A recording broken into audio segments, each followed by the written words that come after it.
Hi guys, I hope you have a nice day and I'm glad you're here with me.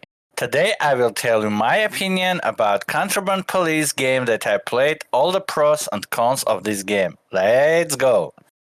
Since the release of Lucas Pop's Paper Police in 2013, we have been seeing a rise in simulator games that have taken inspiration from the Eastern European bureaucracy puzzle simulator. But the Fire Contraband Police comes the closest to reviving the spirit of the game with a somewhat action-filled open-world experience where you take on the role of a young trainee officer in the year 1081. Your assignment in Contraband Police starts with having to watch over the Acuris People's Republic border post in the mountainous region of Karukatka. You have to be vigilant in ensuring no contraband make it through and that criminals who try are caught unless you want trouble with those in command. Not everything is as easy as it sounds in Contraband Police. The government continuously brings in stricter policies, which means more paperwork to sort through and much more difficult time finding the discrepancies. Every day you'll wake up and begin processing any car coming through the checkpoint.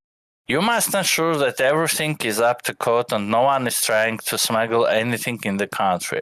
Every chapter has a new set of rules which get increasingly more difficult to follow, or else you lose out on a serious payday or get docked an obscene amount of money. How much does this car weigh and does it surpass the maximum load? How many parts of the car are broken or missing? Is there a snake symbol of the luggage? His name on your ID is Sakalev, but the name on your passport is Sakalev. Did it go away?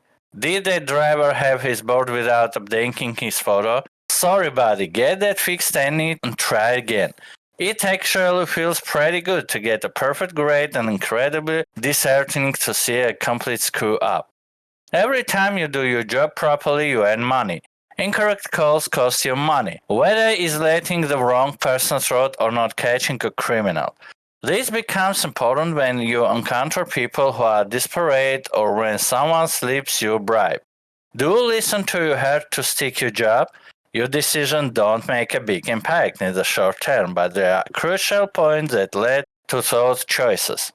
It's not all work and no play just like real life. You get a break after your 9 to 5 grinding Contraband Police. There is so much to explore and see within Karikatka. After processing all the travelers, you can go and do whatever you want for the rest of the day, like shopping for weapons, upgrading the checkpoint, or turning in all contraband and prisoners you've obtained during the day. One day might have nothing happen. The next you'll be solving a murder or getting into a shortcut at the cemetery in the middle of the night. The upgrades can range from upgrading the jail cell to being able to hold more prisoners to upgrading your storage area for more space. Adding and upgrading new officers whose paycheck increase with every subsequent upgrade. To purchasing vehicles, some are better for day-to-day activities and others are far more helpful when it comes to delivering your apprehended prisoners and confiscated goodies along with upgrading them so that they have better health. Another important upgrade will be your apartment, as this increases the energy and health you need. Keeping a close eye on your daily costs become important as the day drags on. Some of the daily costs are base and vegetal maintenance as well as paying your fellow officers, but they are not the only costs you can incur during your time at the border post.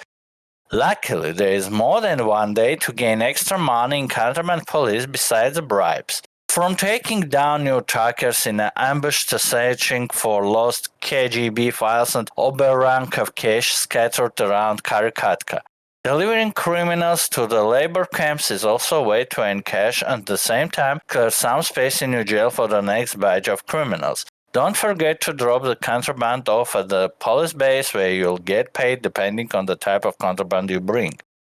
Of course, no border control office is complete without their tools, and so isn't Contraband Police. From blades to cut through upholstery and tires to axes and blanks to get through to materials such as wood or metal. There are even spades and pitchforks to search for materials such as hay or gravel. The game also has a good sense of humor which helps to keep things light-hearted. One of the tools you use to inspect vegetables, for example, is a rubber chicken with an ultraviolet light attached to it.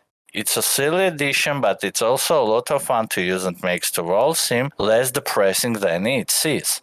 Another intriguing aspect of the game is its moral choices that are presented to you.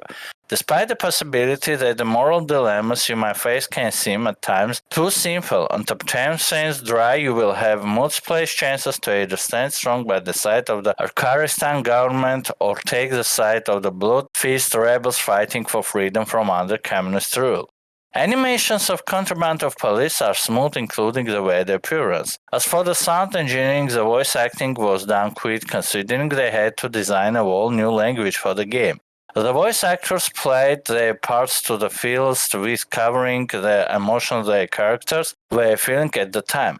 The upbeat tones are easy to catch. It's not hard to tell that most people are feeling and how they react towards you. The ambient music, however, leaves a lot to be desired. Which is not being diverse in any way, it can become incredibly repetitive after a while, making the game feel far more tedious.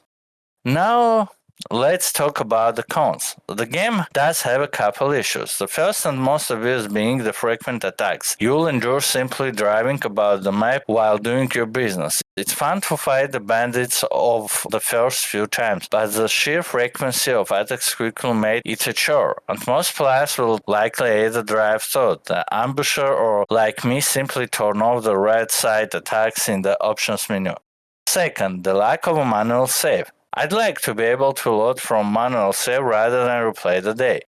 The next flaw in the game. Combat is a big part of Contraband Police, but sometimes data missing in your health bar.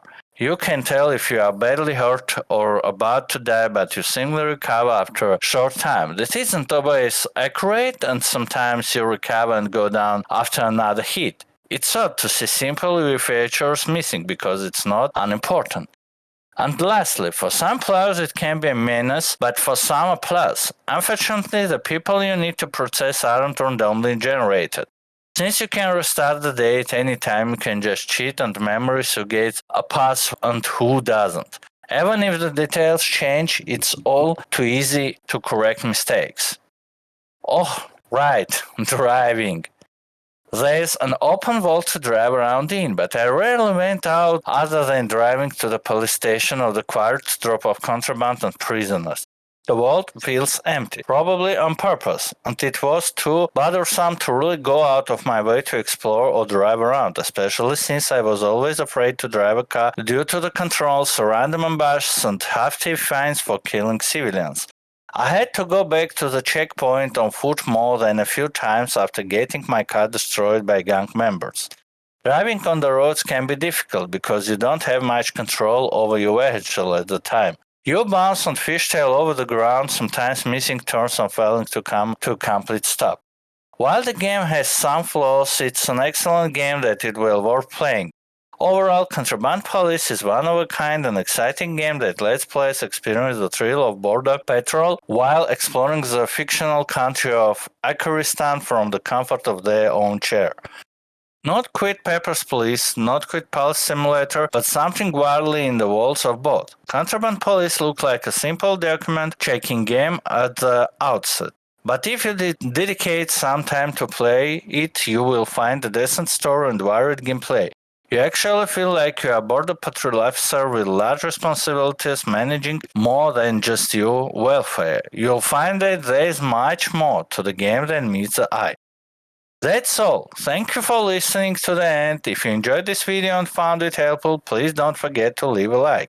I will really appreciate it. And also subscribe to my channel, and it will motivate me to make more videos for you. Write and ask any questions that I will answer in the comments below this video. Bye bye, and I love you!